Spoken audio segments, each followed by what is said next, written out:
That's enough of that. No goosebumps. No goosebumps again tonight. Hello, welcome to London Mag NUFC. This is the reaction show to Brentford versus Newcastle. No shades in the house tonight. Let's go around and say hello to the boys. Chris, how are you? All right, mate. Yeah. Apart from that debacle this afternoon, I'm all right. I must admit the 4:30 game cheered me up somewhat. But yeah, other than that, mate. Aside from football, mate, I'm all good. Currently in the throes of decorating the living room, so I've been doing that this morning, trying to sort out the floor and stuff like that. But I won't bore everybody with that. Pete, how are you doing, mate? Let's just get this shit over and done with. I ain't interested in introductions. Let's just go. Let's get it done. Come on. Let's go. I wanted to hear more about the decorating myself, Chris. No, let's get it done, boys. Let's get this shit done as right. Because Eddie Howe, before the game, quote, performance and mindset were the two things we need to work on, trying to win away from home. This is the team. Gordon out, Murphy in. No 5 at the back, as we were suggesting. And this is the Brentford side. Thoughts on the selection, boys? Just briefly. I mean, I think that's the 11 I put out. I expected them to put out.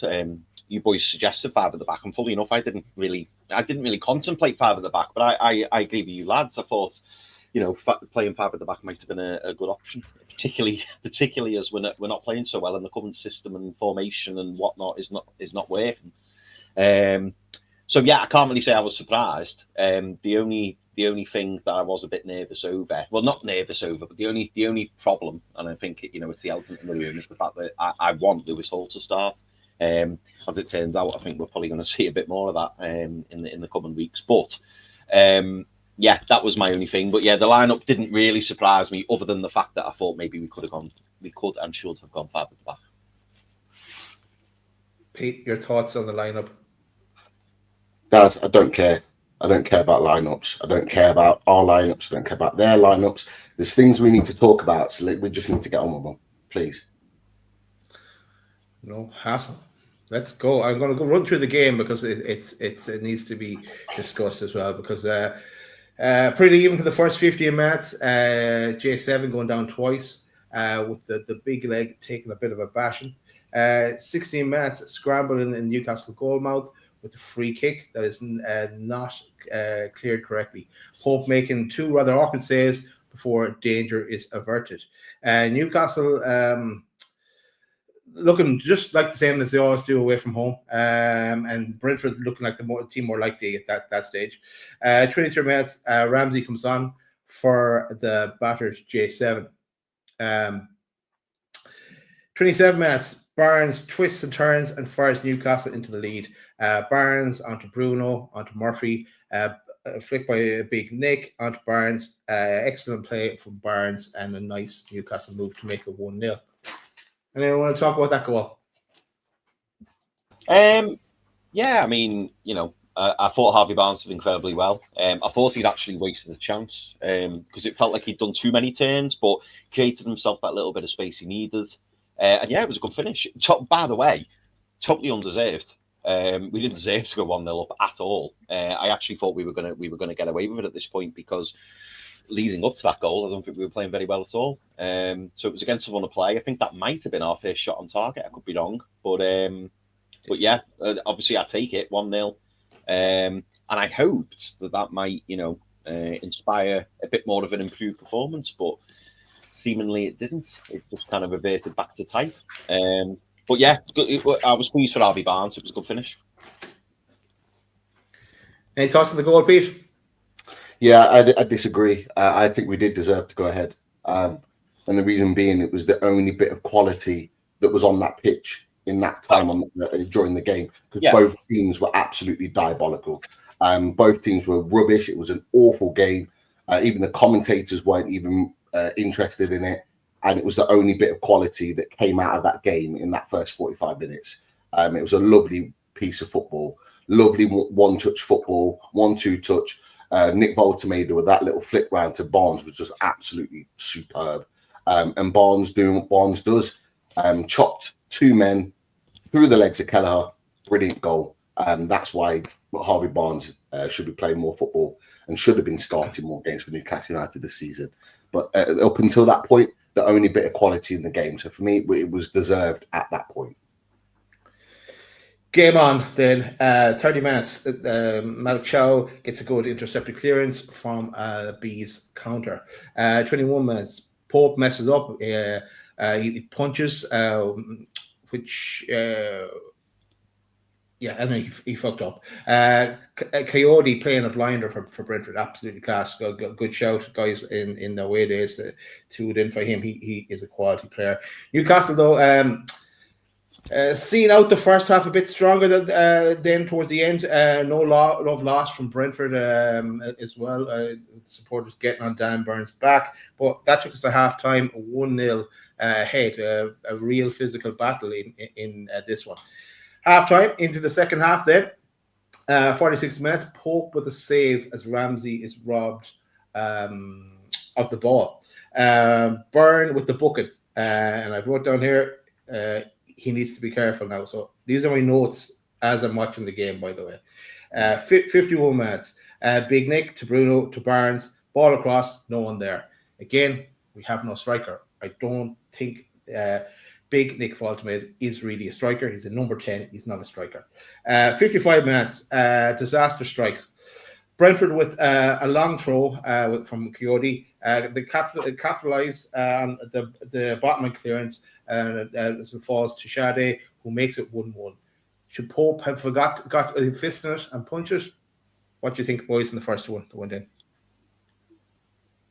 I mean, I think it's diabolical from Pope. Diabolical. He's come for the ball and he's nowhere near it. But this isn't anything new. This is, because as soon as it happened, I wanted to see the replay because I thought, was he blocked off? Should he have been stronger? He needs to come out and command his box, and he's come out and he's attempted a punch, and his punch is nowhere near the ball. It's nowhere near the ball, and for me, I'm not a goalkeeper, but I would expect goalkeepers to come out and clear players out, whether it's your own defence, whether it's the attack. You come out and you get, if you leave that line, you've got to get the ball. You've got to get something on the ball, and he's nowhere near the ball, nowhere near it. So yeah, it's sloppy. I mean, there's loads of players there. I think Dan Burn was on the line, but he didn't have any time to react, obviously, because it went over his head. But yeah, it was just it's a sloppy piece of play, and it's far too easy for Brentford. We know Brentford have got that, the danger with the ball coming into the box. We know that. So yeah, very, very frustrating, and not good enough from Nick Pope. Pete, passing first. You asked the question, should Pope come and catch the ball? For me, Nick Pope shouldn't have even been on the pitch at that point. And the reason why is because, and I said it to Mags down south during the first half, twice Nick Pope came out in the first half to try and win the ball, and he's punching it, and there's no need for him to punch it because he could be catching it. And I said to those boys, if he does it one more time, he needs to be dragged because it's causing us problems. And he did. That was the first half. He should have been dragged at half time. He should have been dragged at half time, and Ramsdale should have been on second half. He shouldn't have been in that position again. But again, he's allowed to stay on the pitch. He was weak. He should be commanding his area. He should be collecting that. To be fair, he should just be defended better. We've got big, tall centre-backs. They should be commanding that and clearing that ball. But it's weak. It's poor. And they score a very cheap goal that they don't really have to work hard to score. It's at that point. Well, I say at that point the game turns, but it didn't turn really. If I'm being honest with you, those boys came out second half and they weren't interested. I'm sorry, people might disagree with what I'm saying. Newcastle United turned out in the second half and they did not look like they wanted to be out there. It was as simple as that. They gave possession back to Brentford time and time and time again, and the goal was coming. That just put them in the ascendancy from this point on. Rightio, let's move on. 60 minutes. Django goes down in the box. Yellow card for the attacker. Byrne does make contact with the player. Minimal contact, as the ref would say. Newcastle and Byrne are are lucky. Is what I said here. And also in our chat, Chris, we were chatting in the load of chat, and we both said, get him off now. He's a liability. Yeah. So that's just to be clear. I know we're going to touch on it in a minute. That was more of a penalty than the penalty that was given. Yeah. Because it could and should have been given. Because when you see the contact that he made, you may say it's minimal, but you can clearly see that he makes contact with his foot. But at that point, I'm thinking, I'm sure you and Pete were as well, you take him off. You take him off. You've got away with one. You take him off. You don't put him in that position again. This is happening time and time again. Oh, Chris, come on. It's Eddie Howe does this. He's not going to drop Dan Burn. He's not going to drop Dan Burn. This is it's absolutely like it's a ridiculous, completely ridiculous situation, right? Dan Burn should not be playing left back. Simple. I'm not. You know what? I was about to say I'm not going to blame Dan Burn. I'm going to blame him for something, but not for the fact that he's playing left back. He doesn't play left back. He can't play there, and he was being targeted from minute one. He was being targeted by Brentford. He was our weak link, and they exploited it time and time and time again. And it's ridiculous that this keeps happening. It cannot keep happening. Not when you've got a left back like Lewis Hall on the bench, who actually came on and played well. Like it's absolutely ridiculous. Like Dan Burn, right? Yes, the first one should have been a penalty, but I'm sorry, the second one should never have been allowed to happen because Dan Burn, we're told that he's this great leader and great experience. But if you're an experienced player, you know not to try and make contact there with a player in the box that you've already really conceded a penalty for already. Like you should not be going there and doing exactly the same all over again. So for me, Howe has to make that decision. He's got to get this loyalty crap out of his head. It has to go now. It's done. This loyalty rubbish, not just with Burn. Joe Linton's another one. Absolute joke that he was even on the pitch today. He didn't want it anyway, right? And he cried off with that injury. Yes, he's got a little scratch down there. He's had worse than that in his career. He could have carried on playing. He shat the bed and he didn't want it. He didn't want to know. He did not want to know today. I'm sorry. Don't care what anybody says. He's absolutely shat the bed. He did not want to know. It'll be right as rain come Man City and he'll be back up and running. Yes, he's had a cut. Anyone that's played football, you've had cuts like that. You've had kicks like that. That's football. It's what it's all about. And I'm telling you now, he's done more damage to players worse than that than he's received today. So he cannot cry off and moan about the fact that he got a little bit of a kick. And people talking about red card, it ain't no red card. It's a challenge 50-50. As I say, Joe Linton's got him more than that. But people like that, right? Players like that need to stop getting loyalty. There is no loyalty in this game. It's about results and it's about winning matches. And Dan Burn let us down because he made the same mistake twice in a matter of minutes. Eddie Howe let us down in that moment because it was crying out for subs. And I knew what was going to happen. They conceded the penalty and then all of a sudden, triple sub. Ridiculous, man. It's ridiculous. It happens all the time. All the time. Make your subs before we concede a damn goal. It's ridiculous. And whatever. I'll keep talking in a minute. I'm fucking done. Bullshit. Right. So we all know that Dan Burn should have been on the pitch then, right? He should have been subbed. Everyone at home knew, and everyone's calling for Dan Burn to be off the pitch. Dom Score asked Eddie Howe the question, and this is what he said. In what sense? In terms of Dan Burn sent off, penalty given away, and then the substitutions happened. Yeah, I mean, of course, we're discussing that as the game's going on, but those moments obviously impact everything because with hindsight, you then go, well, you could have done something before that moment. But with Dan's height being pivotal from the set plays and with Joe Linton going off, we then suddenly would have become very small. So they're big calls to make. And yeah, of course, with hindsight, you possibly make a different decision. But of course, in that moment, I have to weigh up what I'm doing. Bullshit answer, I think, there on that one. You know what pisses me off about that? Sorry, Pete. I was just going to say, first time I've seen that. That's no excuse. There's no excuse. He's on a yellow card. He's just got away with a penalty. You make that sub immediately, and you're right, Pete. What you said earlier. As soon as the penalty got given, or they were barring it, or whatever, and then you see the subs lining up, you go, no, it's too late. It's too late for that now. That should have happened minutes before. As soon as Dan Burn got away with that, you hook him, you bring him off. Yeah. So no, I don't. No, I don't like that. You know why this is bullshit? This is absolute bullshit, and this is again Eddie Howe being loyal to his players. Right? I'm sorry. That tells me everything I need to know about this situation, everything that I need to know about this run that we're going on, and everything I need to know about these last 2 Premier League games. With Howe making that excuse, because it's an excuse, it's not a reason, it's an excuse. The fact that he's made that clear to Domsker and said that he wanted to keep him on because of height.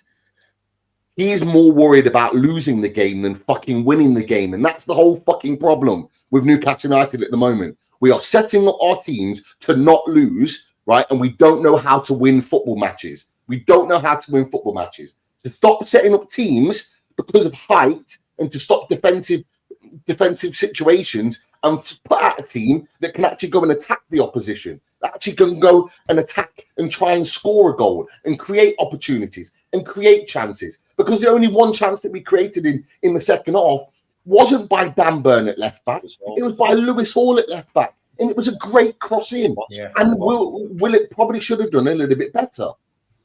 This is the whole point. Eddie Howe has just summed up what this problem is at Newcastle United in that answer right there. That is the problem. It's because he's setting up his teams to not lose games and not setting up teams to go and attack and win games. Because I tell you what, Brentford were there for the absolute taking today. They were shocking.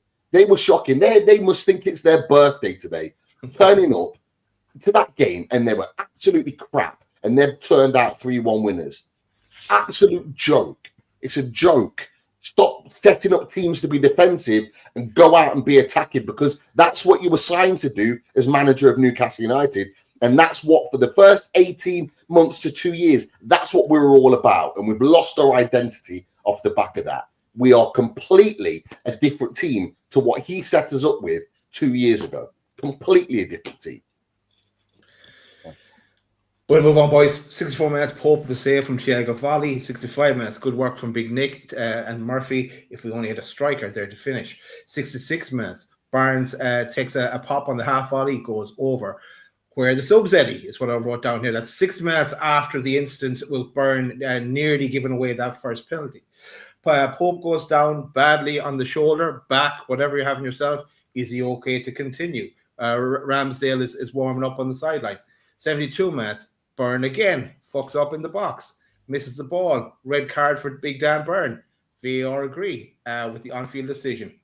Thank you, the subs. 76 minutes, Newcastle subs as we await the penalty. Pope off, Ramsdale on.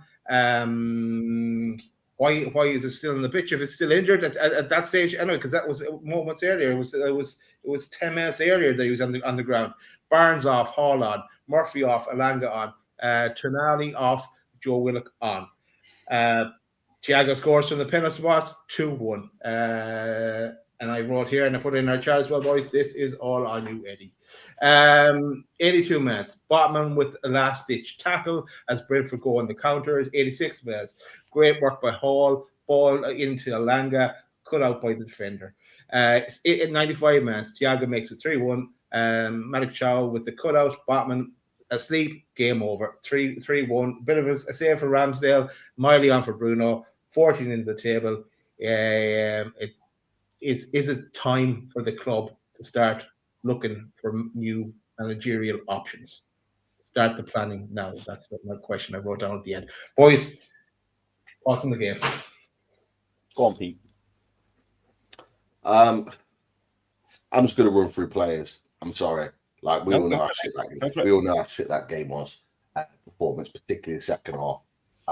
Nick Pope, fucking disgrace. He should not be starting the next game. This is the Ramsdale moment that we talked about when he was signed in the summer. Nick Pope's got his opportunity. When he drops that opportunity, Ramsdale comes in. This is the moment now. He has to play. I need him to have a run of 5 or 6 games minimum as number one. Dan Burn left back, I'm not going to go into that. I've already talked about that. Sven Botman was absolutely shocking today. He was shocking. That's his worst performance I've ever seen him play for Newcastle United. He was a joke. And you know what?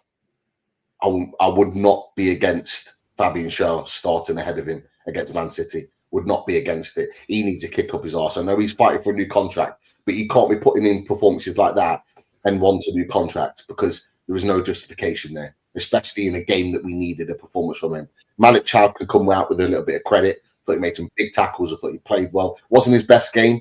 He made mistakes too. He wasn't great, but he was better head and shoulders above the majority, if not all, of the other players on the pitch. Kieran Trippier, for me, really showed his age today. He looked leggy. He looked tired. He cannot do what he did when he first signed for Newcastle United. It's absolutely clear right now. And when he's not on it, he misplaces passes, and he misplaces passes for fun today. He was not good at all. Sandro Tonali, I thought, was poor. And then in the second half, I don't think he really fancied it, if I'm being honest with you, and then was just taken off. Whether that's a mentality thing after those comments midweek, which actually, looking back at those comments, are probably more worrying than we made out they were, if I'm being honest with you, regarding Sandro Tonali. Sandro Tonali won't be here next season if we continue to play like this. All this will do is confirm in his mind that if he gets an offer, he'll go. Yeah. And people might be thinking I'm being over the top here. I'm just being a realist. No, I agree with you there. Summer told us everything we need to know about this when we thought that we were going to get another year out of our striker, and he just decided to get lost. Don't think that Sandro Tonali will do the same. He will do it in a nicer way, but don't think he won't do that again. But he was poor. Bruno Guimarães, I thought, had a really good first half. I thought he played well. I thought he did well, but he looks tired at the moment. He looks like he can't do 90 minutes. And that's not like Bruno Guimarães, because he can normally do 90 minutes. Like, fitness-wise, he looked tired. I mean, his recovery runs are shocking anyway. So when Tonali goes off, he's having to be the one to do the recovery runs. And I wasn't surprised Miley came on for the last few minutes, because Bruno wasn't offering anything at that point. He was done. Joe Linton, I've already talked about. He has to come out of the team. I thought the other one that gets a bit of credit is Jacob Ramsey. Jacob Ramsey, when he came onto the pitch, instantly made our midfield look better in that first half. As soon as he came onto the pitch, we held onto the ball longer. He made better connections with his midfielders, and he started attacks alongside Barnes. That's what I want to see in my left-hand sided midfielder. Joe Linton does not give you that at all. I thought he faded in the game, but I think that's partly because the team are crap, more so than him. But he tried, he worked hard, he tried to make connections, he tried to get the ball and progress it forward. I think he can come out with a little bit of credit as well. Jacob Murphy, I'm sorry, we played with 10 men until he left the pitch. I'm sorry, he was absolutely anonymous today. Absolutely anonymous. He gave us nothing. And when he did get a couple of crosses in, they barely beat the first man. I don't know what it is with him. At St. James's Park, he's a world beater, but away from home, he can't play for shit. He can't play for shit. He really can't. He was shocking today. An absolute myth. Barnes gets a little bit of credit, scored a wonderful goal. But then again, faded second half like many others, not necessarily because he played bad, but just because we weren't attacking. The team just decided to just want to sit back and just defend. And that's not what Harvey Barnes is all about. So he faded in the game. We've got a problem with Nick Baltimore. It's now, 3-4 matches without, or 3 matches or something like that without a goal, and not even looking like scoring. There's a fundamental issue with Nick Baltimore in that we don't see him in the box enough. I said it before. I need to see him in the box. I need to see him arriving in the box. There was one where the ball, we worked a really nice ball out, and I think he might have even started the move. And then the ball gets played across the middle, and he should be there. He should be breaking his back to get in the box. And he's not. And it's just that little trundling jog that he does. And I'm just like, just run for me, man. Just sprint. Just show me that you've got that endeavour to want to get into the box. He didn't give me that. And I know he's not a number 10 stroke striker, but I need to see that from him. I need to see the intensity and endeavour to want to get on the end of things. I need to see that. And to be fair, his hold-up play was crap today. Absolutely crap. He got bullied off the ball easily. The ball was just bouncing off him. You can't build attacks if you can't hold up the ball. I just thought he was really poor today. And the subs are the subs, just like, Willock, Miley played like 5 minutes. Willock's Willock. He needs to get out of the club, with all due respect. So I've just gone through the team there. They were just poor performances all the way around. And I think that tells us everything we need to know about performance from my perspective. Chris, thoughts on the game? I think you want to focus on. It's not good enough, mate. It's not good enough. I mean, Pete summed it up really, really well there. There's nothing I disagree with what he said, about the individual performances. I think I do have a big issue with how we're setting up with Nick Voltemade. A big issue, because he's not even getting chances. Now, I'm not just blaming Nick Voltemade here. I'm more blaming Eddie Howe, because we're working with him every week in training. Surely this must be happening all the time. And you're looking back, Eddie Howe talks a lot, doesn't he, about watching back the videos and what could we have done better, what's not working. We're watching it every week as fans, and we're going, where's the opportunities? The balls are getting in the box, no one's there. And Nick Voltemade's coming deep, and I know that, that's kind of his game, and that's what he wants to do. Well, that's great, but he needs to modify his game. If he's playing in this team, the performance or the way that he plays needs to be modified. If we can look at that in the future, fine. But for right now, here and now, for the team that we are and how we're playing, it needs to be modified, because it's clearly not working. He's not getting enough chances. If Nick Voltemade was getting 3 or 4 chances and he wasn't putting them away, it'd be like, right, okay, so he's getting the chances, but he's not quite. I can't even remember the last time he had the shot. I genuinely can't remember the last time he had the shot. And we see all these lovely intricacies and lovely little bits of play and stuff like that, which is great, and I'm not knocking it. But we've got no threat. There's no threat in the striker position up top. So we're relying a lot on our wingers, and if our wingers aren't producing, or our wingers aren't cutting in and being, the number 9, then we've got a problem. And it's the same with the midfield. I'm looking at this midfield. There was times today where Brentford were just passing it round, and it was just easy. They were looking for the next. You could see watching it, as a viewer at home, you could see where they were going to pass it, because they had loads of space. And you're like, so where's the press? Why aren't you even picking your men up? It's just simple, basic things, and it's just not happening. And no wonder the defence looked all over the shop today. And I know the defence weren't great. I'm not, defending the defence, if you like, but there was no protection whatsoever. It felt like Brentford knew exactly what Newcastle were going to do, and were just passing and making sure, that they were putting loads of threat on Dan Burn. Trippier was off colour, as Pete mentioned earlier. he didn't look himself, doesn't look able, like he once did. And Pete, you mentioned Malik Chow before. I thought Malik Chow had a decent game. He was certainly one of the better players. But then the other side of me, I feel sorry for him, because I'm thinking, well, Dan Burns all over the place, Botman's all over the place, Trippier's not performing well, Pope's, not doing what he should be, and I'm thinking, Malik Chow can't do it all on his own. And you're absolutely right as well what you said about Sandro Tonali, because I thought the same. Sandro Tonali is that player you don't sub Sandro Tonali. The fact that he's bringing Sandro Tonali off, it speaks volumes to me, because it was almost as if Sandro Tonali reached a point in the game and just thought, I'm done here. I can't. There's nothing I can do. I can't. So I don't know, boys. At the minute, and you probably feel the same way. I go into Newcastle games now, and I'm just thinking, what are we going to see here? What how many times, boys, have we started a game and gone, here we go, we really bang up for it? We remember it from last season. Pete, I think you said it at the very, very start of last season. Within 5 or 10 minutes, you know what Newcastle United performance you're getting. I'm watching games week in, week out, and straight away I'm going, yeah, we're going to be shit today. But I'm saying it every single game. Every single game. There's something not right. And if we're working on the training pitch, Nick Voltemade, I'd go back to him again. There's no excuse for him playing the way that he's playing. But I've got to look at the manager. I have to look at the manager, because if I'm looking and I'm going, why aren't you further up? Why aren't you, staying around the box? We need to create you the chances and get him the goals. He's dropping deep. If I'm Eddie Howe, I'm saying, stay up there. Don't drop deep. But that's not on Nick Voltemade, because Eddie Howe mustn't be saying it to him, because he wouldn't keep doing the same thing over and over again. Somebody's got to be in the box. Somebody has to be. If you're looking at the team, though, if you're looking at the team and how we set, like, first and foremost, you look at this beginning of that game, the first 5 minutes, the Gtech was absolutely silent. I was stunned. There was no atmosphere, no singing or chanting. It was silent. The first thing you want to do as an away team is quieten the fans down. We didn't even have to do it. That should have given us confidence to go into the game. And it didn't. It just didn't do anything. And the one thing that's fundamentally wrong with this team at the moment is our lack of intensity, not even with the ball, with our press. And I have to say, what are they telling Nick Voltemade, or what is he not doing? It's one or the other.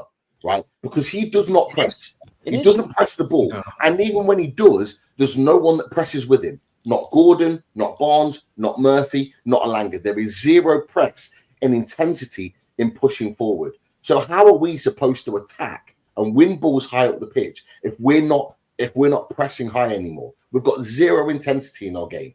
Absolutely zilch. And that was our fundamental. That was what the team was built on. Yeah. So why are we changing the way we're playing? I know that we want to evolve into a more possession-based team, but that shouldn't change the way that you set out your team with the mentality to push them back into their own half, win the ball high, and then counter on the back of it. And look, Wolfie's in the chat, and he just mentioned Alanga. For me, I'm not blaming Alanga for this. Alanga is that style. He's a high press, a high intensity player. He likes to push the other teams back. But if we're not playing that way, what's the point of him getting a ball 60 yards away from goal, right? And he's got no one to pass to, and he's got no one to run up against, and he's got no support at the other end. What's the point? He has literally been bought for a style that doesn't suit him. So then you've got to question, why did we even sign him in the first place? If you're not going to play to his strengths, why are we even signing a player like that? If we're not going to play to Nick Voltemader's strengths, why are we even signing a player like that? That is the question that you've got to ask, because the style and the way we set up right now does not fit some of our key players in this team. It doesn't fit the key players in this team right now. And it is an absolutely fundamental problem. You want to score goals, you've got to press high, you've got to be intense, and we're doing none of that at the moment. None of it whatsoever. Relegation Alliance there now, Wolfie, as well. We're back together again. Boys, I'm going to ask Greg. I'm sure there's questions that are on the same topic. Actually, you know what? Maybe we'll go to some of the questions in the chat, because it's going to come up that way, and we can broach it that way. Out of interest, what was your question related to, Daz? I have a feeling. My question was related to, if you are the owner of this football club, are you starting the process now of having someone potentially to come in in the summer as a replacement for Eddie Howe? Because I already said last week, the West Ham game, I said that the league is done for us. We're definitely not getting Champions League, and doubled down. We're not definitely not. Forget it. Forget anyone that thinks they're getting Champions League this season. Forget it.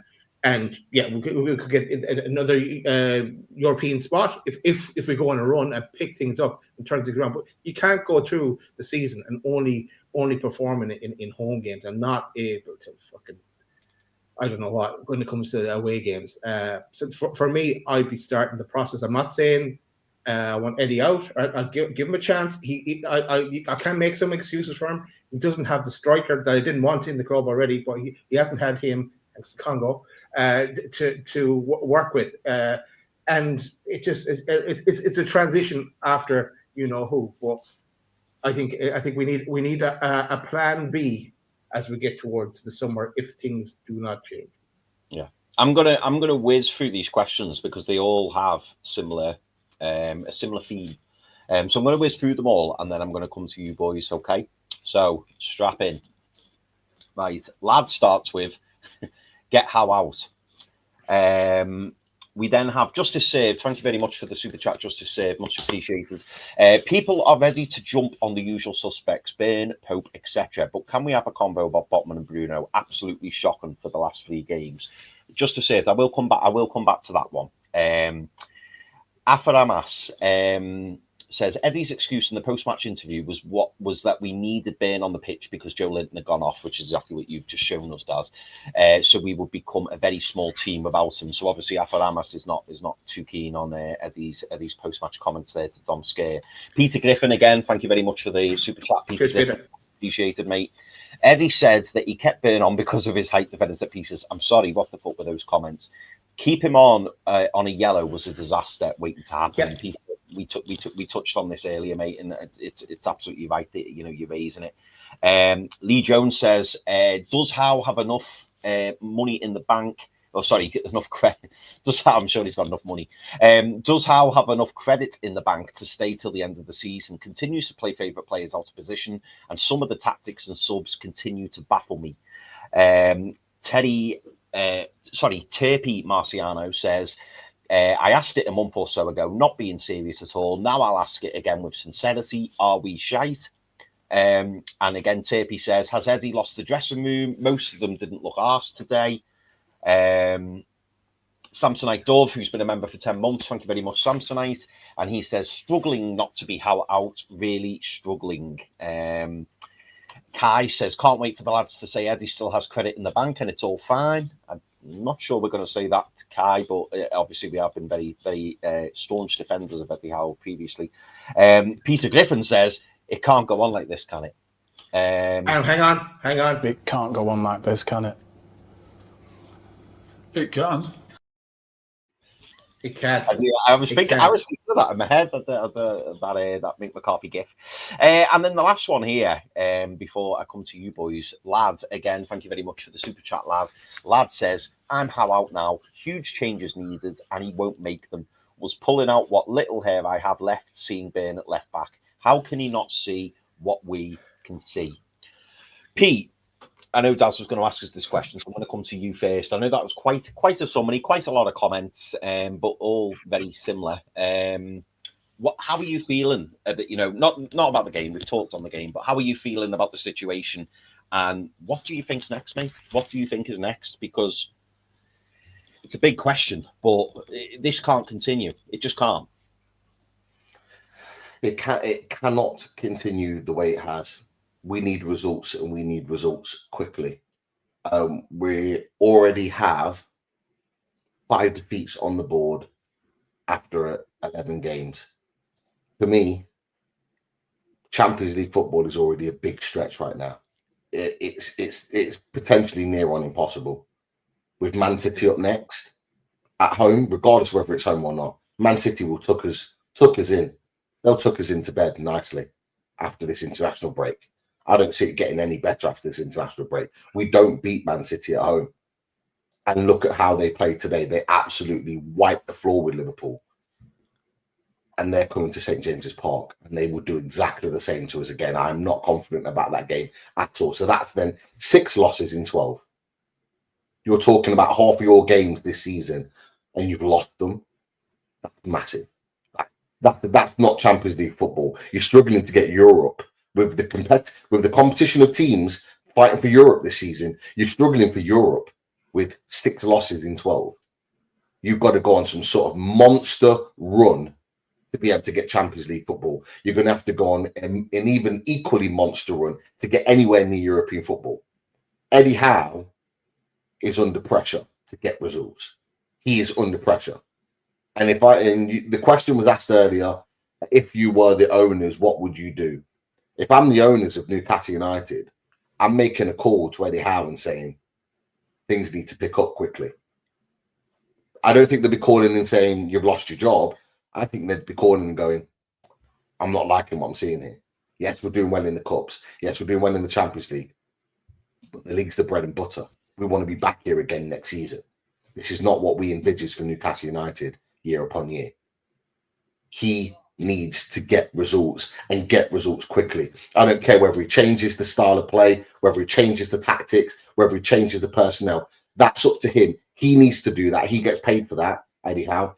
But fundamentally, the last 2 games in the Premier League, he has been at fault for both of them. And things need to change quickly because it's not good enough. It isn't good enough. And those excuses after the interviews, and look, he's clearly trying to protect his players, which he's even said in that interview afterward. Like not in the clip with Don Skirt, but I've watched that interview. I watched the interaction. He made it clear that he was going to protect his players, and he needs to support his players in this moment. They're the words that he said. But at the moment, the fans need to hear something to know that things are going to change. We need to hear something too, because we need to know that things are going to get better.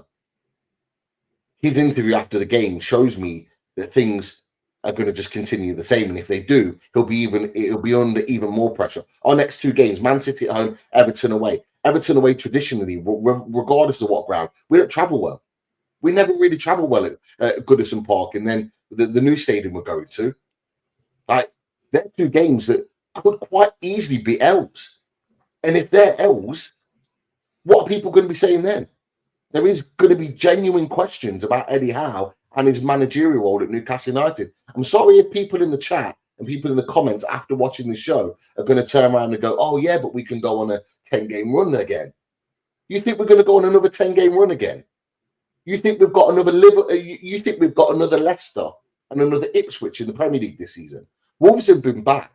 They've not been Ipswich bad or Leicester bad. We ain't going to have those kind of runs those kind of games to come up to kick us into gear.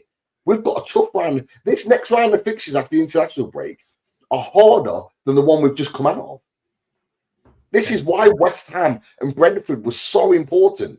This next run of games after the internationals are so difficult. They've got some difficult games. We've got Man City, we've got Everton, we've got Chelsea, we've got Tottenham. We've got games like that all to come in this period. This isn't getting easier. These games are not getting easier. They're getting more and more difficult. He's going to have to pull something out his backside. Seriously. He's going to have to change something. Something's going to need to happen.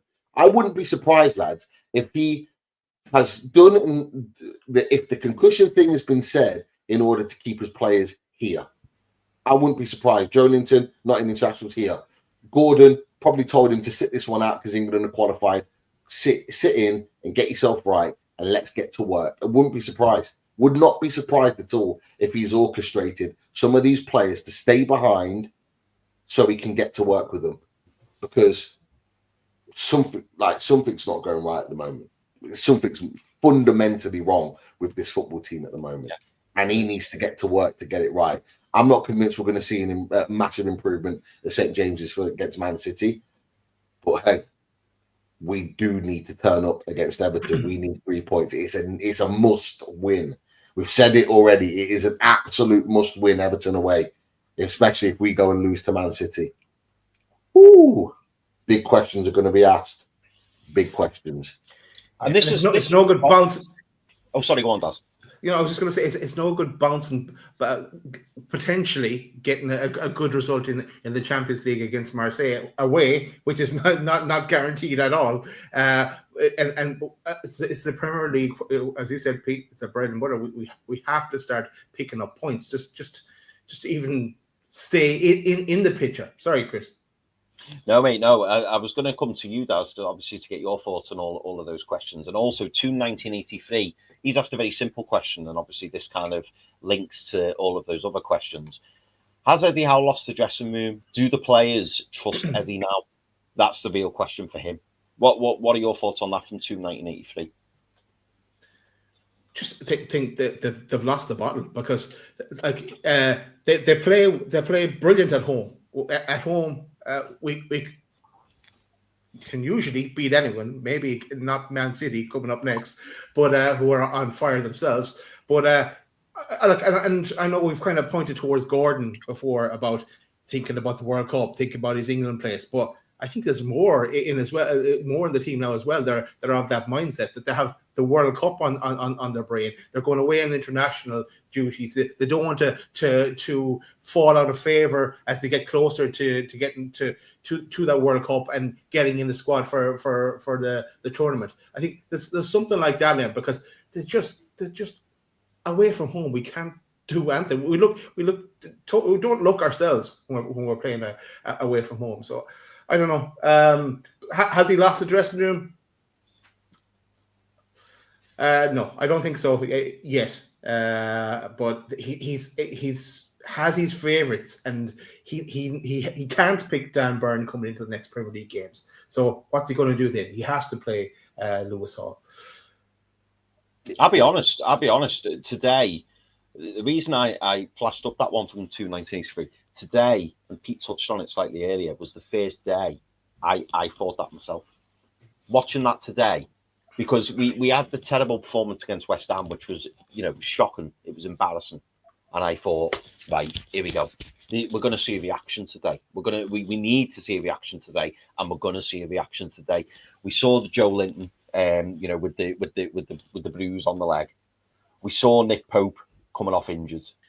We saw Sandro Tonali getting subbed. And it just made me think, boys, is there more to it? Because it's not even as if we're creating all these chances and we can't put the ball in the back of the net. How many times have we seen that over the years with Newcastle United where we go, oh, we were unlucky today. We had so many chances. We could have won it, and it was sloppy defended. Like, we're not seeing anything. We're not seeing anything. And you know, bar that, you know, really good goal from Harvey Barnes, like, I'm seeing this week in, week out, and I just don't see an improvement. And I suppose, talking about the you know, the upcoming fixtures, which a lot of people in the chat are, you know, you look at Man City, you look at Everton, and then you think, well, do we wait that long? And I know that sounds really dramatic, but do you see it changing anytime soon? Do you, from what you both said, I think the answer's no. But like, are we going into that Man City game and thinking, oh yeah, we can turn this round? Like, for me, the game today was the turnaround moment, and it was almost as if, you know, that was kind of the audition. That was the platform to go, right, go and show what you can do. Go and show. And I noticed at the very end as well, the cameras panned on Jason Tindall and Eddie Howe. And obviously they both looked disappointed and stuff like that. But Jason Tindall had his hand over his mouth and was saying something to Eddie Howe. And it was almost, I couldn't see, obviously, because he had his hand over his mouth, but it was very, very quick, very short. And it just made me think, I'd love to know what he was saying to him. Because after that performance and the way that we just buckled, it was almost like, you know, they've got to take responsibility. They fucked up tonight, absolutely. But also, they must be looking at them players and thinking, they're not all giving us 110% here, and that's a problem. That is a big problem. Now, Pete mentioned about, you know, a couple of players, you know, potentially staying with the squad and working behind the scenes. Like, I just wonder whether it's going to make any difference. I really, really do, because unless he makes radical changes, unless he makes those big calls, one of them is going to have to be made for him.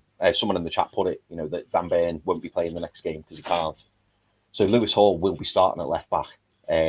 You know, Tino Livramento hopefully round the corner. Johan Visser, I don't think it'll be City, maybe the next game, possibly Everton. But like, big changes need to be made, big decisions, big calls. And I just don't know whether the squad believe that he's capable of doing that. And it just made me think today, are we seeing the first signs of the squad going, I don't know if I'm agreeing with the manager here. I don't know if I'm bang up for it. And that's what concerns me.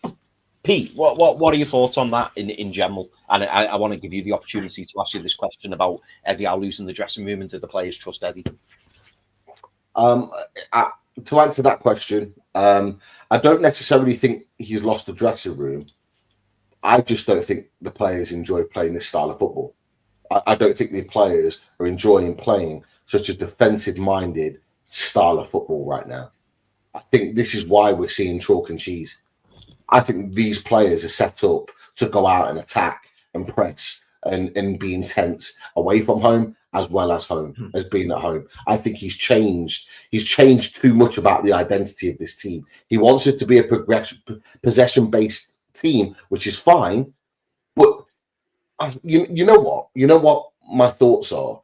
I think that season, our first season in the Champions League, where we got all those injuries, I think that's completely frazzled Eddie Howe. I think that's messed him up big time.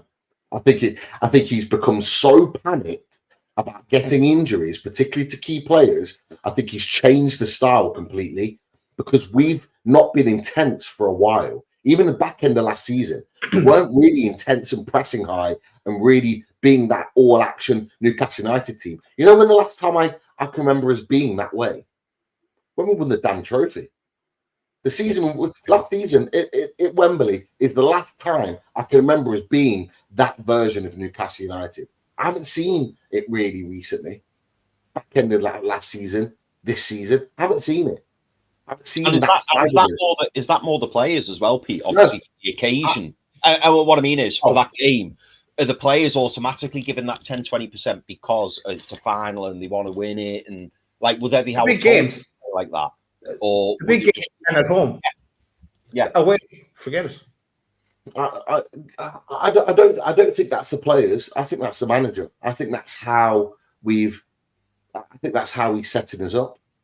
For What I me, mean for the final, you said the last game you can remember was that final, and I agree with you, by the way. But do you even think there's an element of Eddie Howe maybe setting us up in exactly the same way as he has now, but automatically the players are given more because it's a final, and that's why we've seen it? Do you know what I mean? possibly, but I think that no, I think that's what I mean by I said that's Eddie Howe's tactic. I think Eddie Howe set us up to play that way on that day. But I think the other games and going into the season, he set us up to play differently. He set us up, particularly this season without Isaac, he set us up to be very defensive minded, very reserved. He wanted us to be built on not conceding goals and to nick the odd goal here and there. But the problem is the fact that we're not attacking at all. This is why we lost the game today, because we've got zero potency in attack. It gives teams confidence to push on at us, and it pushes us back, which is what happened in the second half. We had no attacking intent in that second half, and yet all it did is just give Brentford the confidence to just push an extra player forward, an extra player here, there, cheat here and there, and just pushing a defender into midfield, pushing a midfielder into the forward line. And what it does, it just pushes the team back because everyone's got to go backwards to be able to defend, and it just camps us in our half. And that's exactly what happens when you've got that potency and they know you're a threat in behind. It naturally pushes the opposition backwards. We've got none of that at the moment, but I think that's a tactic that's set up, and it's a tactic that doesn't work for this current Newcastle United team, because you've got a team of what you've got a mixture of athletes that are just all running and no technical ability, and then you've got a mixture of technical ability and not having the ability to get up and around the pitch.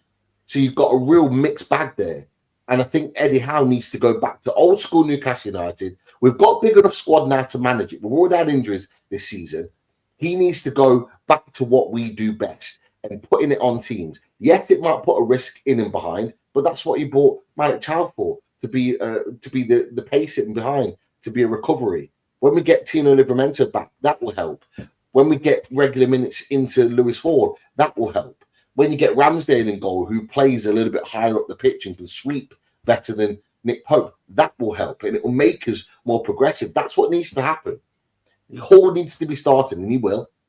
Malik Chow needs to be starting, for me, ideally with Fabian Schär, and we need Tino back as soon as he's available, and that'll probably be a couple of weeks' time. He'll be back available, and that's your back four with Ramsdale in goal, and that's a progressive defensive team that can push us up the pitch. Then, if you are going to play Joe Linton, you need to tell him to go hunting. Go hunt impacts with Nick Voltermader, with Barnes, with Murphy, and hunt together and press high up the pitch. And then you've got Bruno and Tonali to do the business in between. That's what we were built on. That's what we watched for over 2 years of Newcastle United. That's why we loved this Eddie Howe team. I don't love watching this Newcastle United team. No, I don't. I don't love watching this football right now. It's boring, it's predictable, and it's easily played against. And this is why these last 2 games we've conceded 6 goals in 2 games, because we're predictable, and even some of the worst teams in the Premier League can figure it out. And if they can figure it out, hey, I don't know what score it's going to be against Man City. Tom, Dick, and Harry could figure out today that Byrne needed to come off on that 60-minute mark. Don't give me this bullshit about height. This is not basketball we're playing. Fuck's sake.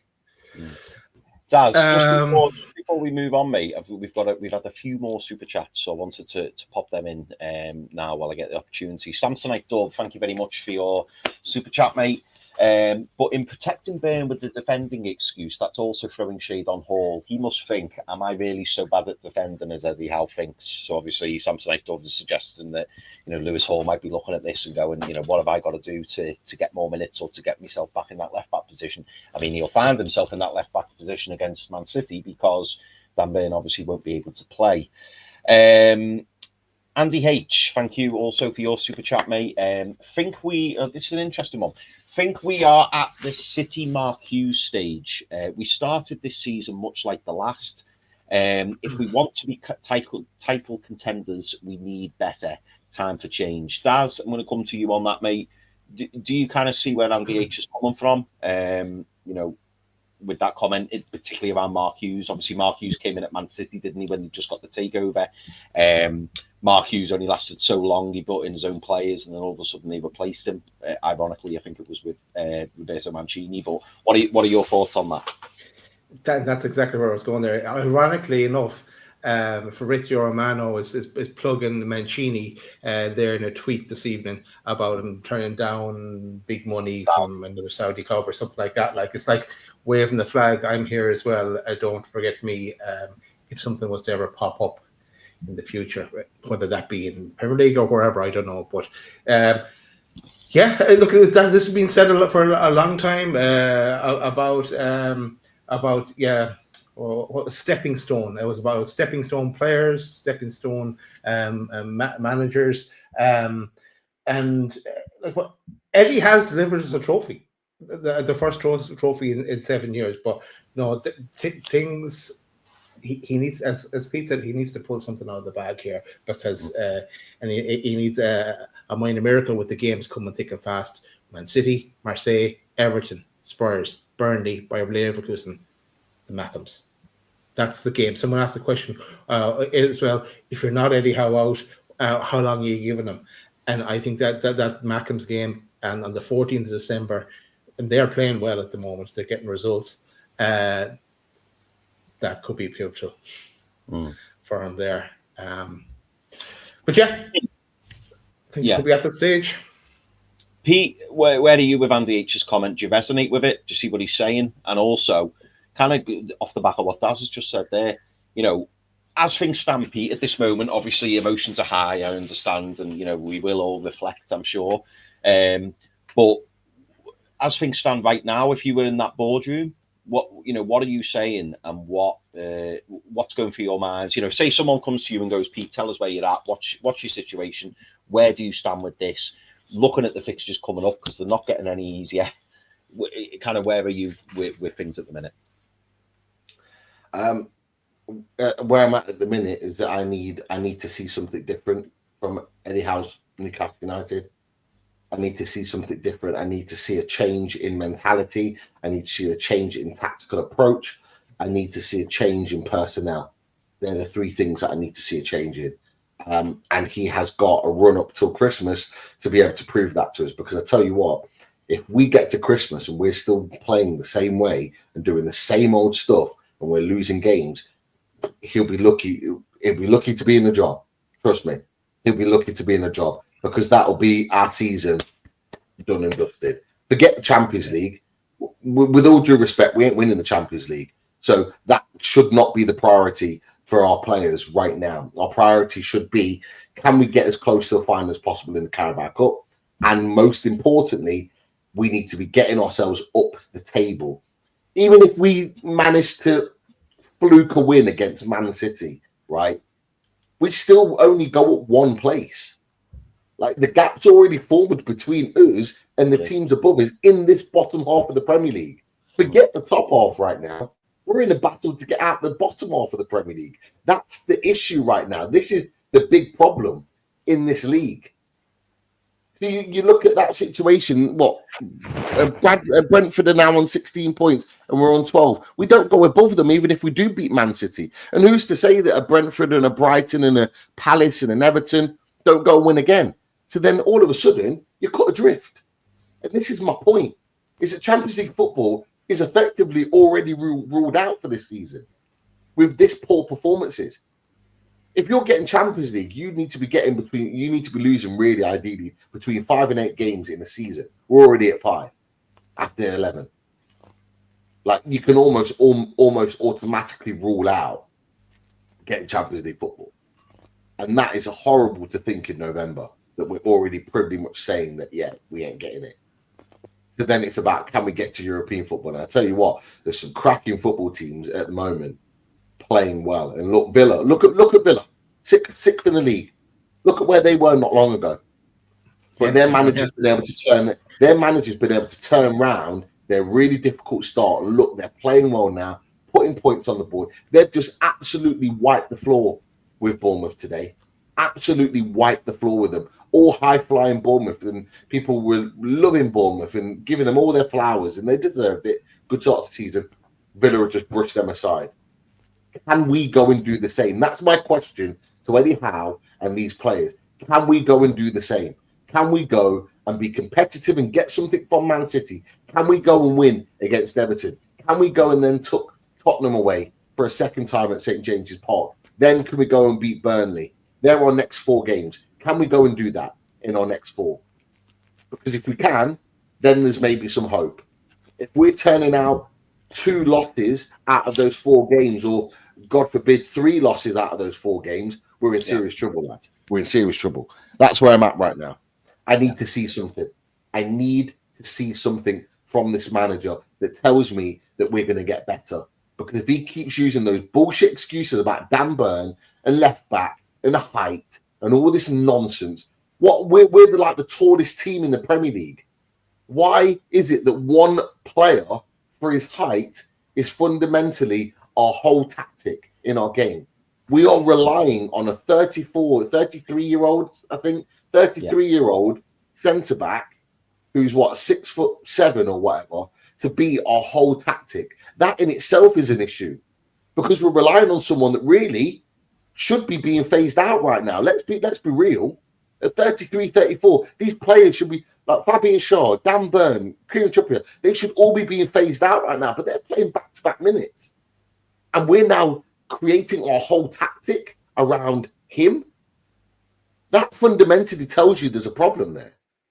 And that needs to change. We need to stop with this nonsense, playing players that are going to effectively make a difference in the final third. Lewis Hall will. Jacob Ramsey will. Who else in the team? You've got other players that will make a difference. We need Bruno doing more in attacking areas. We need Murphy continuing to add goals. Tino back. Tino on the other side when he gets back. Johan Wissa as well. I expect Wissa on the bench. I expect him on the bench against City. I expect him on the bench. It's not about an injury anymore with Johan Wissa. Eddie Howe said it. It's about his fitness. Well, I tell you what, let's get his fitness up and running. Get him on the bench. Give him 10, 15 minutes against Man City. Let him get back up to speed and let him get back up to speed by giving him minutes and building his minutes, playing football matches for Newcastle United. And my last point on this, boys, not necessarily about the league. Boy, do we need to go back into that transfer market come January. Oof, Jesus Christ, we need to go out. We need to go in. We need to go in it for multiple reasons. We need to go into that transfer window and sign a couple of players. And I'm talking a couple of decent, good players. I don't care whether they're on loan or whether they're permanent signings. And I tell you what, a couple of these boys need to get moved on. A couple of these boys need to get moved on in January because they are some of these boys are offering nothing to the football team at all. That'll only happen if Eddie Howe is out, though. He won't let some of them go. But this is the point, Dad. We all agree. This is the point, Dad. This is what I'm saying to answer Chris's question. I need to see something different from a manager. I can't have copy and paste. I can't have rinse and repeat. Yes, he might not have done that previously. He needs to show me something different. He needs to show us as fans something different that tells us we're going in a different direction. Otherwise, it's going to be rinse and repeat. And if it is, then he can't argue when people are calling out and questioning him about his managerial position. He can't. He's got no justification right now. What, Champions League's doing well? Okay, fair enough. Cups, fair enough. But that doesn't guarantee us continual success. And that's what Newcastle United need right now. Continual success. Boys, a couple more super chats. Alex B. Romero, thank you very much for your super chat. The only thing I will miss with Howe is his cute face. Daz, will you miss Eddie Howe's cute face? I don't care what he looks like, to be honest. I want him I want him to get back to where he was, and us get back to where we were, occasionally winning at home and doing well. Occasionally winning away and doing well at home and moving on up the table and have something to be in the running for European places, and to have a bit of hope and to score a few goals from multiple areas of the pitch as well. I just want him to to not be picking his favourites and go with the best team possible. Multiple times, every week we pick a team for on away day / big match preview, and we some of the times we're justified. In the past, Eddie has trumped us, and we go, oh, in Eddie we trust her, but not recently in these away games. But no. And Pete, I just want to touch back on Justice Save to put this super chat in earlier, but we didn't really touch on it. I mean, we did very briefly touch on it at the start of the show. But Justice Save says, people are ready to jump on the usual suspects, Bain and Pope, etc. But can we have a conversation about Botman and Bruno? Absolutely shocking for the last 3 games. I know that you touched on Botman earlier and said that, he looked very out of character today and that Bruno had a decent first half, but obviously slowly faded in the second half. But are you concerned by Botman and Bruno's performances? I know you said that you'd like to see Fabian Schär start in the next game for Sven Botman. But what does Bruno have to do for you, Pete, in the coming games? What do you need to see more of? I need to see a captain leading his team. I need to see a captain grab the game by the scruff of the neck and go, we need to put a performance in here. I need to see what I saw against Liverpool at St. James's Park. He was absolutely superb that night, and he dragged us through, and he dragged us back into a game we had no right to be in. Yes, we eventually lost, but he dragged us back into that game because he led by example on the pitch. He had every ounce for the cause. He grabbed the game by the scruff of the neck and got us 3 points against Fulham. I need to see that Bruno Guimarães, but I know I don't just need to see that at St. James's Park when the lights are all on him and he's got 52,000 fans screaming and chanting his name. I need that from Bruno Guimarães at the Hill Dickinson Stadium.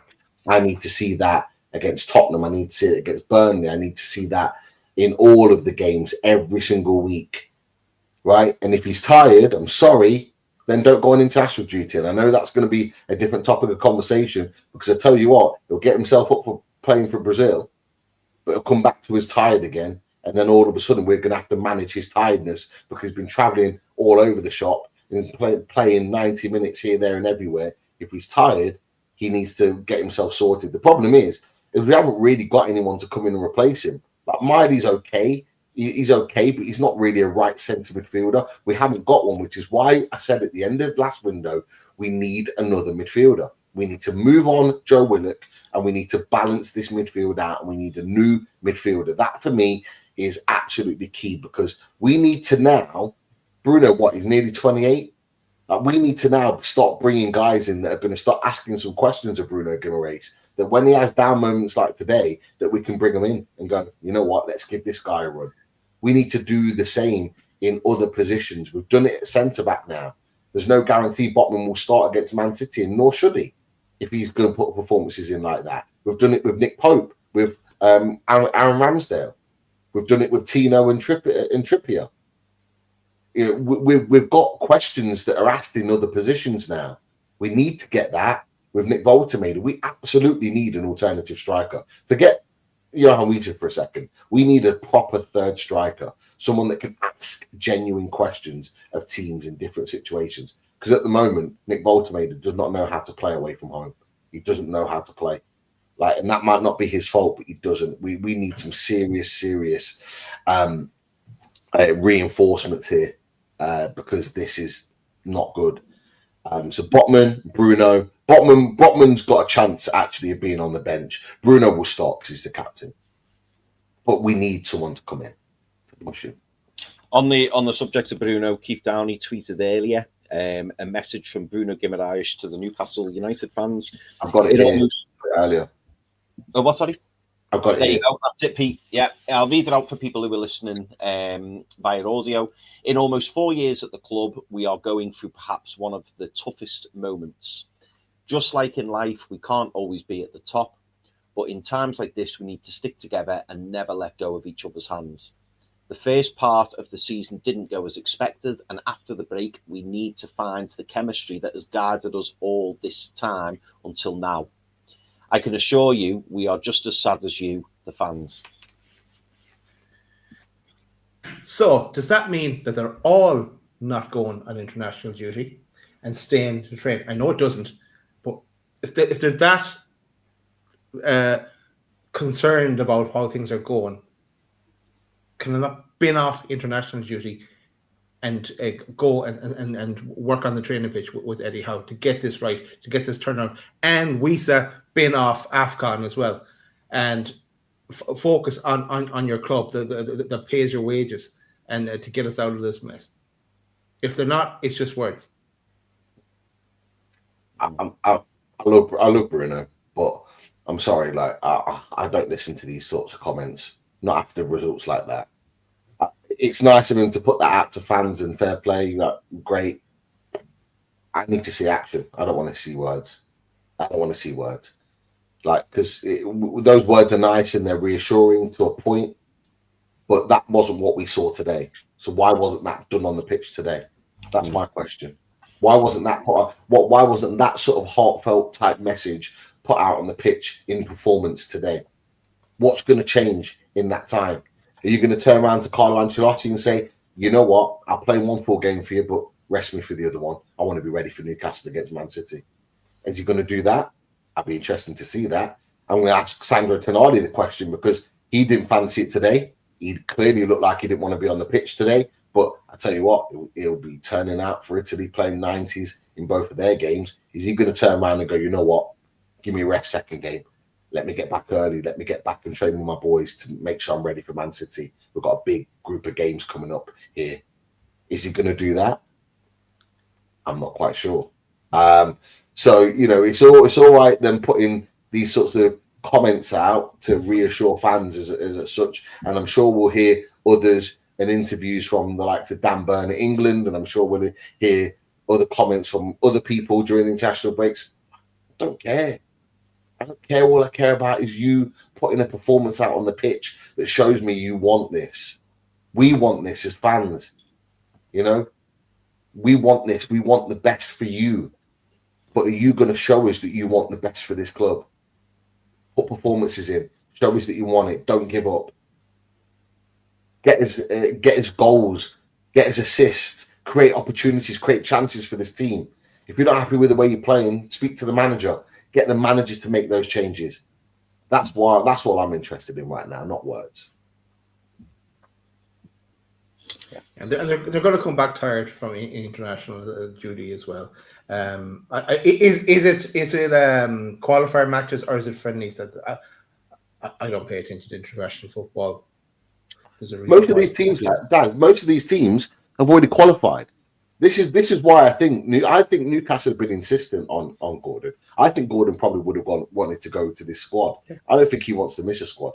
I think the club have turned around to him and gone, go, just come and rest for 2 weeks. Go away with your missus and your kid and go and have a break. Right? Go and rejuvenate yourself. England have already qualified. These games don't even matter for them. I think Brazil have either qualified or about there. That game's not even going to matter for them. I think Italy are pretty much there as well. Like, do these guys really need to go and play all these minutes in games that don't matter? All it is just a little notch of another international cap. Like, it's not important. And this is why I said to you boys about the Wheater situation. Newcastle United need to be stronger with these international teams. They need to be more forceful and say, we need these players. They're our main players. Don't be playing them for 90s in both games. Yes, play them in the first game or one of the games that matters. Fine, give them that run out. Let them play the full game. The second game, bench them or don't play them at all. Keep them fresh for us. Work with us. That's what the best teams do. The Liverpools, the Man Cities, the Arsenals, even the Man United. Like they manipulate what their players do on international break, which is why it baffled me that Isak only played 15 minutes in that last international break. And Johan Wieser was playing full matches for Congo. How we allowed that to happen, I've got no idea.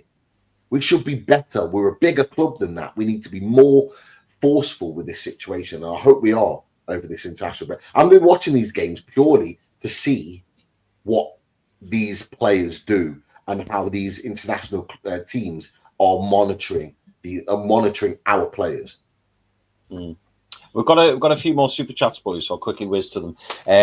Alex B. Romero, thank you again for joining us in the chat, and thank you for your super chat. Why the heck didn't we bid for Savinho, Doku, Szoboszlai? All those players were cheap. unfortunately, we have the trainer that can't change.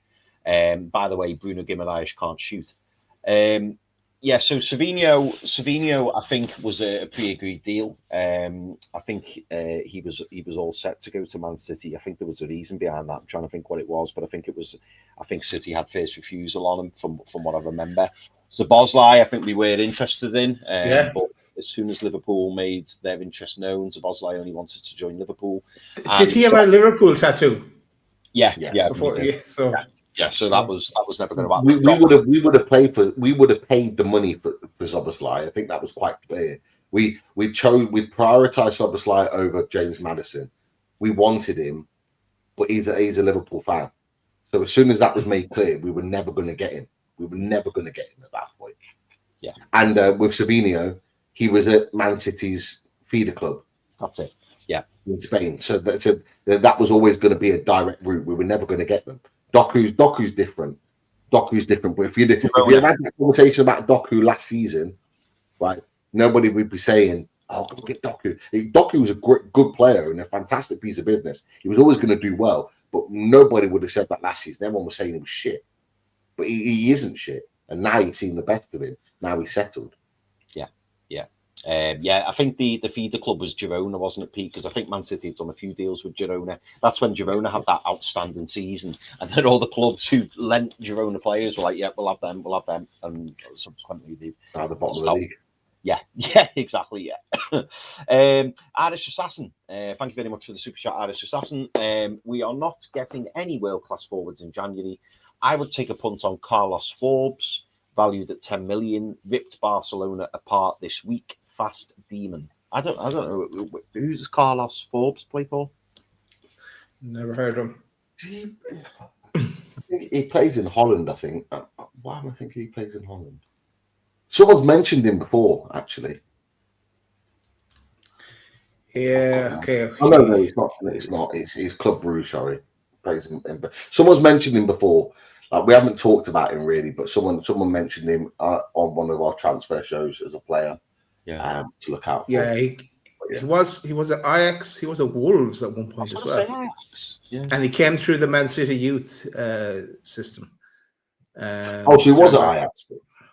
Oh yeah, was at Ajax. Yeah, for a while. So he's worth about 10 million. And he is a left winger. Really. We were linked. I mentioned it when we had, I think, Keith Downing on the show. We've been linked with a young Brazilian called Ryan. Yeah. He's a forward, left-footed forward, and he looks such a special talent. I would love someone like that with a little bit of stardust to come in. I think he's like 19. He looks a really, really special. How tall is he, Pete? How tall is he? That's what we care about. Probably about same as me, about 6 foot, 6'1", something like that. Keep him. It's the same height as you, Pete. Keep him. I knew I'd get you to smile. I knew I'd get it. Don't be disrespecting the 6'1" society. Come on, we're good people here. Yeah, Foxy mentioned him 2 years ago. He says. Oh, yeah, you probably did actually. Foxy always. If anyone's going to know, a scout, Foxy. Are you a scout? If anyone's going to know a player he does, it's going to be Foxy. Foxy's going to know him. But Foxy, just put in the chat a second. Just give us a little bit of a lowdown on Ryan, because we have been linked with him. We have actually been linked with him a few times, and I've managed to clip a couple of them of what I've seen. So getting someone like that out the blue, someone with a bit of stardust, would be good. But look, this is the thing with Eddie Howe. He needs to do something different.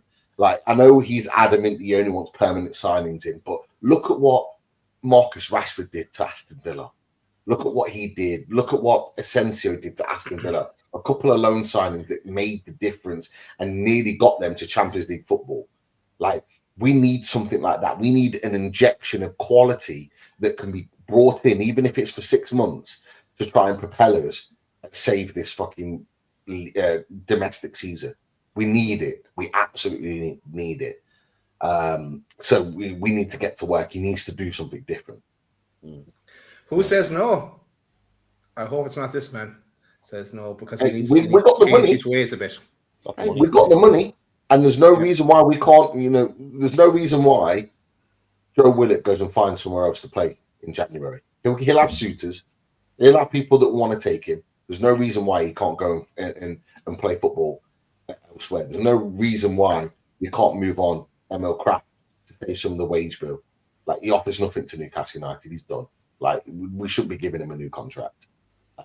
There's no reason why we don't even look at moving somebody else. I'm not going to mention any names, but somebody else that maybe plays a little bit more regular as a bit of a surprise movement, but bringing in then a higher profile player, someone in January. There's no reason why these movements cannot happen.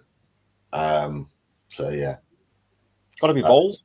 It's got to be balls. Absolutely. And Jeff Barlow says international duty is important to the players, and it absolutely is important to the players. We don't forget that, but I think sometimes players, and I'm sure players will acknowledge this as well.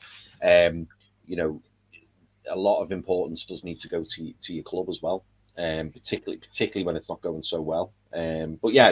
Jeff, you are right. Yeah, and it's probably linked to my comment. And look, it was in jest, but because they come out with these. I'm not having to go at Bruno, because I don't think Bruno has been that bad the last while, so I'm not throwing him under the bus. But they come out with these comments, and they're going to come back from international football jaded, and we're going to be in the same cycle again. And here we go again, and there's a lot of games coming thick and fast. This is what needs to stop. Newcastle United need to grab hold of this situation and make it about them. And I get Jeff's points, and that's a fair point. International duty is important to players, but it shouldn't be more important than their club football.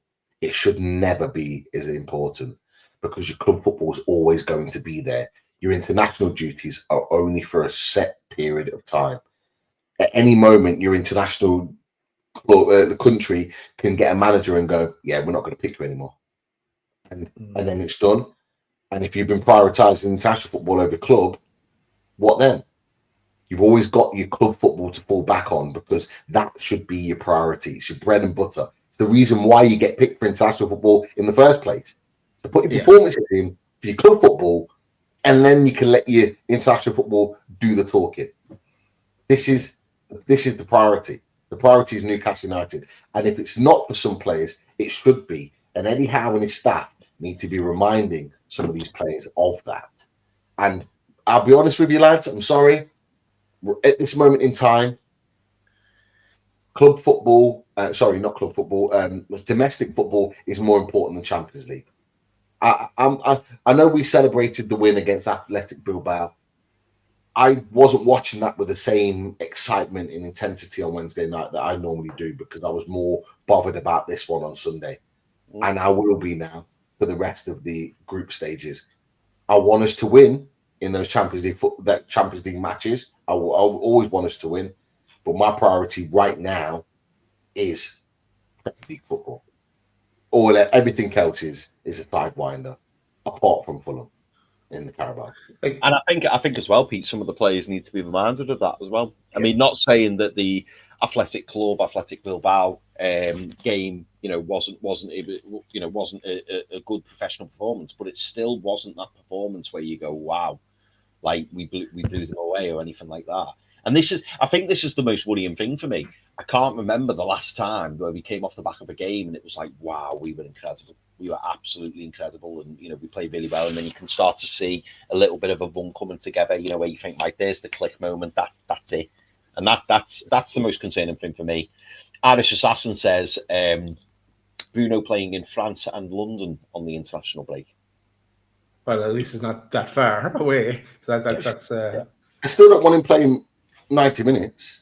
I still want him rested for one of the games. So if say for example France is the first game, let him play that game, and then if they're playing in London, send him back. Yeah. Who cares? It's like, it's clearly not that important. that sounds to me, if they're playing in France and London, that sounds to me like they're playing friendly games and not qualifiers. So if they're not playing qualifiers, Why do you need to be there? The first place, yeah. That's But it's back to the bread and butter. Look at last season. Ange won a European trophy, and he finished well down the league and was sacked. This is our season. Eddie won the trophy last season. If he finishes well down the league, down where we are now, there's every justification for him to be sacked come the end of the season. And we don't want to be that team. We don't want to be that team. Oh, have a crap domestic team, but performance, but do well in Europe. We've built a squad, and we've got a team that can do both. We should be performing better in the Premier League. There is no doubt about it. There is a mentality issue there. There is a tactical issue there. There is no excuses. We should be performing. Now, Tottenham had mad injuries and they had players out and this, that, and the other, and they could have all these excuses. We don't. We don't have those excuses. We haven't got an injury list like some of the teams around us, but they're still able to churn performances out and we're not. And that's a big issue. It's a huge issue. The 2 games coming up, boys, if they are in France and London, I cannot disagree with Irish Assassin there. They are 2 international friendlies, and they are against Senegal and Tunisia. There you go. That's what I just said. Why is he even in it? Why is he even there? Go get yourself a rest. These are games for the AFCON to build up the AFCON teams going into the thing. That's their warm up fixtures for that. Yeah, so they're just kind of really fucking display games or whatever the term is there. It's right. Any other comments, Chris? You want to go there? Let me see. Do you know what? I'll do one more. I mean, a few more talking, about well, they're all very, very similar actually, but it's a difficult question to answer from Christopher D. But I will ask it. If you're not Eddie Howe out, how long would you give him if performances continue in this way? So Christopher's saying, if performances continue as they are, results continue as they are. Daz, you mentioned Man City in the next game. I think Marseille wedged in the middle of Everton. Like, at what point are you for yourself? Are you seriously calling for Eddie Howe? I mean, thank you. Yeah, you've got the fixtures up there. At what point do we really start asking questions and going, right, okay, I think now we need to start having a conversation. Here. Can you see my cursor? I'm talking about the 14th of December when we play Sunderland away from home. We can't buy an away win at the moment, and League Cup game against Fulham 3 days later. So let's say, for example, things don't go great here. We were to lose to Sunderland, and we're to get knocked out of the League Cup. It's buy time. Oh my God, that Sunderland game! Jesus Christ, we ain't ready for playing them. They're a good side. I'm sorry, they're not a European side. Maybe not even a top half side, but they're a good side. I watched that. I was with a few boys. We had a fireworks display last night, and I tell you what. Watching one of the lads I was with was an Arsenal fan. He had it on his iPad. We're watching it. They did all right. They're a decent side. They are going to make it crazy difficult for us. And if we play like that, they will tuck us in. They will tuck us into bed nicely. They will absolutely put us to sleep. And that's the big worry. That's a big worry. I give Eddie Howe.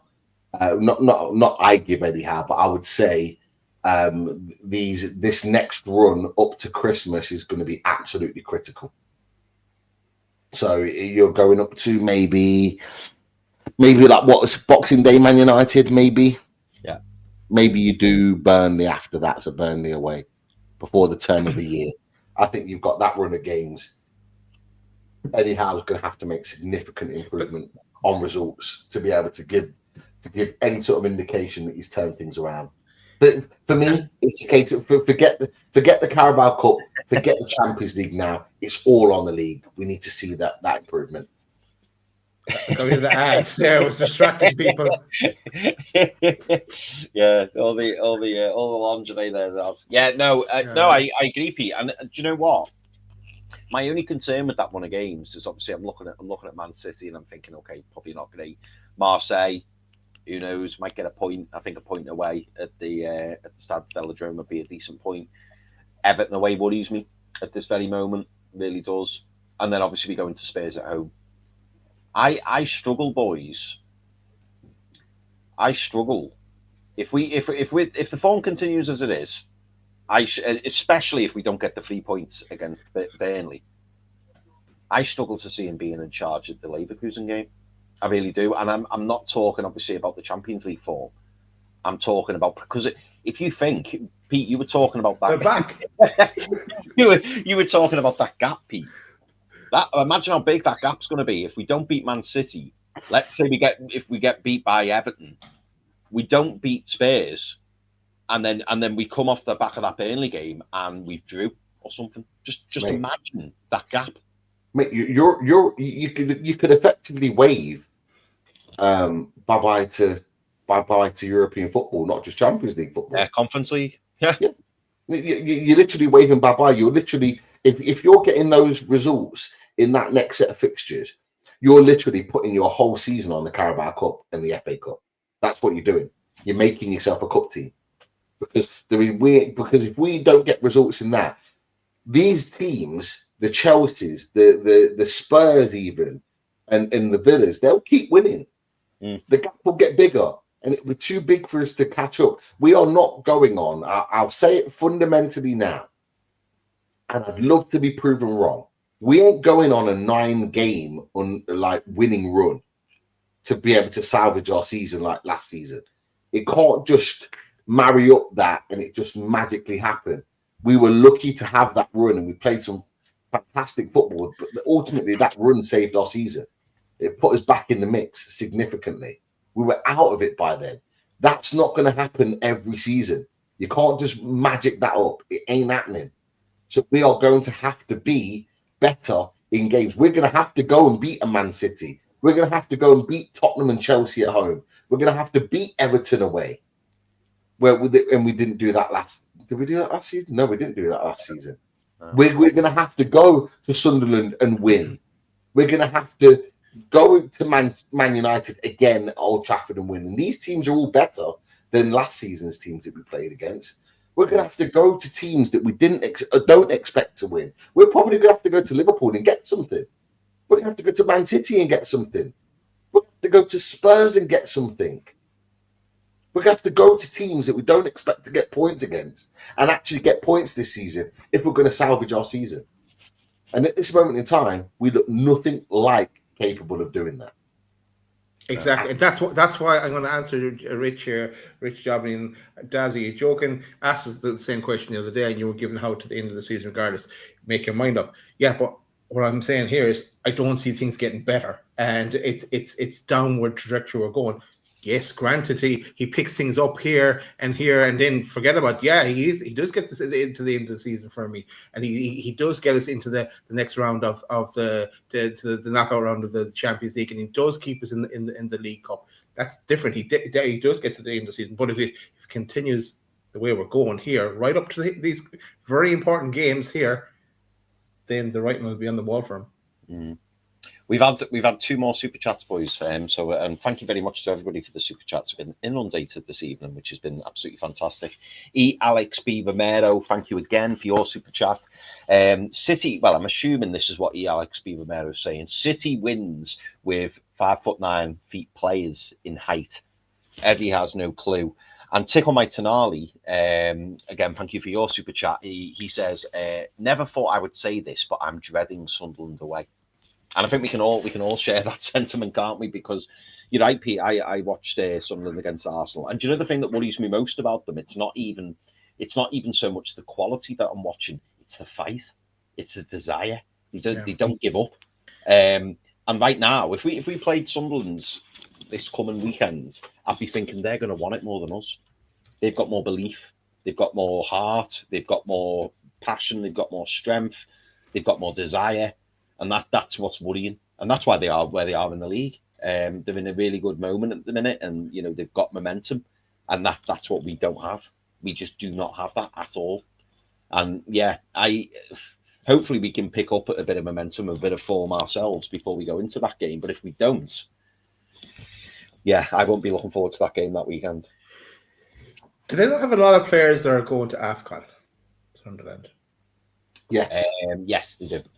But So they'll all go after that. After the game, yeah. But will they be saving themselves like our lot? Will they be saving themselves before they go? Nah, I doubt it. That's the given mentality. Where they are in the league. Yeah, given where they are in the league. Yeah. They'll and for some of them, it's their first derby. They will give everything. They'll give everything for that game, and we need to give everything for that game. We need to go out and do what we did the last time we played them. We need to go out there, high press, high attack, and just go for the jugular. Because if we do that, we have a chance. If we sit back and do this crap lot of football that we've been doing at the moment, right? Because I hate watching this. I hate it. This has been the most unenjoyable bit of football I've watched from Newcastle United. I've seen some absolute dross over the years. But in this moment, under this new ownership, under this manager, this is some of the most dreadful football I've watched. Forget the early part, when he first took over, and it was kind of like the run into the January transfer window. Forget that, because that was still Steve Bruce's team. From what Eddie Howe's built since January 2022 to now, this has been the worst of football that I've watched from Newcastle United. Shocking. And do you know what, Pete? You mentioned earlier about the possession game, and I get that we're trying to be more of a possession team, but when you're not in possession, you can still keep that. Technically, we should be able to press with the high intensity, whatever, because for the majority of the game, we've got the ball. So when we haven't got the ball, that's when you get your high press. We were seeing, weren't we? There was times where we were winning football matches with like 30-35% possession, because half the time we were giving the ball away and going, we'll come and get the ball off you. Now we've got the ball, but when we lose the ball, we're lethargic, we're slow, we're too busy like keeping ourselves in position. There's no desire to go and win the ball back. And then when we do get it, I'm not even sure if it was, no, it wasn't Brentford. It was against West Ham. We get the ball and watching, and it was pass. You could see where the ball was going to go. So God knows West Ham must have before. So, they're going to go up down the left now. We are. Just make sure someone's on Gordon. Brilliant. Okay. Now they're going to pass it back into Joe Linton. Joe Linton's going to pass it over to Tonali. Tonali's going to pass it over to Bruno. Bruno's going to pass it. It's just slow, and you're thinking, it's predictable. Where's the dynamism? Where is it? Any manager worth their salt can pick up what the pattern of play is going to be with Newcastle United. It's Managerial to Botman to Burn. If Burn hasn't got a pass to his winger, it's back to Botman. And then if Botman's getting pressed, it's back to Pope. Pope, if he gets put under pressure, it's a lump up forward. I haven't seen Nick Voltermader win one header from Nick Pope's long ball sent long. He hasn't won one. One that I've seen. If someone has spotted it, then great. Fair play. I haven't seen one long ball that's been pumped long that Nick Voltermader's got on the end of him and won a header up against the centre-back and flicked it into a midfielder to maintain an attack. And then when we win the ball again, it's a little 1-2 with Bruno and Tonali in the midfield, then back out wide. It's the same old. The only one that does anything different is Managerial. He's the only one that breaks the lines. He's the only one that plays a pass. He did another couple today, one in the first half that I was like, wow, how he found that pass. You look at him and he's got Bruno in front of him. I think he's got Nick Voltermader in front of him as well. He's got a couple of simple straight passes in there. He plays a sideward pass away from both of them, and I think it's into Barnes. I think it's into Barnes or Ramsey. I can't remember who. He plays a pass that nobody else on the pitch would have found, and it just opened up the play, and all of a sudden we're on the attack. We need more of that, which is why I think Kevin Schade maybe comes back in the team for that reason. Let's get us more progressive. Let's get someone on the board that can bring us forward and open up the game and get us attacking the other side of the pitch. Like, we need more. We need attacking. Like, I hate the chant, but I just want us to be chanting attack, attack, attack, just to get the players' mindsets on. You know what? Let's get the ball forward. Let's get it forward and let's progress the team up the pitch rather than just this mundane, predictable boringness that is possession football. Man City went mad about it last season because they were doing it under Pep. Now look at them. They've gone back to old school. Get in and behind. Get Haaland on the ball in and behind. Let's get players running in behind them. Doku's, Savinho's and others. And now look at them. They're playing great football again because they've bypassed that mundane possession nonsense. Oh. That's it, boys. We're bringing it to a halt. We're calling it a night. Thanks for everyone that stayed with us and watched tonight. We'll be back during the international break. And yes, if you have thumbs, hit that like button and hype. Bit of Scooter. Hyper. Yes.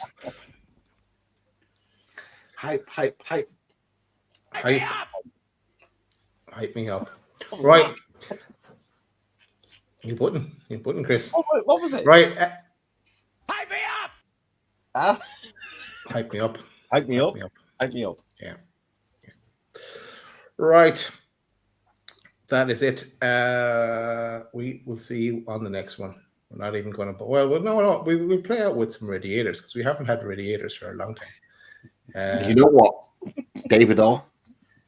Don't put it past us to do a hate watch. I'm on hate watch right now, and don't put it past us to do a hate watch on Congo matches. Right? If he gets called up, gets called up, special guest. He can come and watch with us. I'll be telling him what a disgrace he is for the whole time on our channel. He's more than welcome. I tell you what, David O, hate watches. Don't bet against it. Hate watch. Right. Some radiators. See you in the next one. Good night.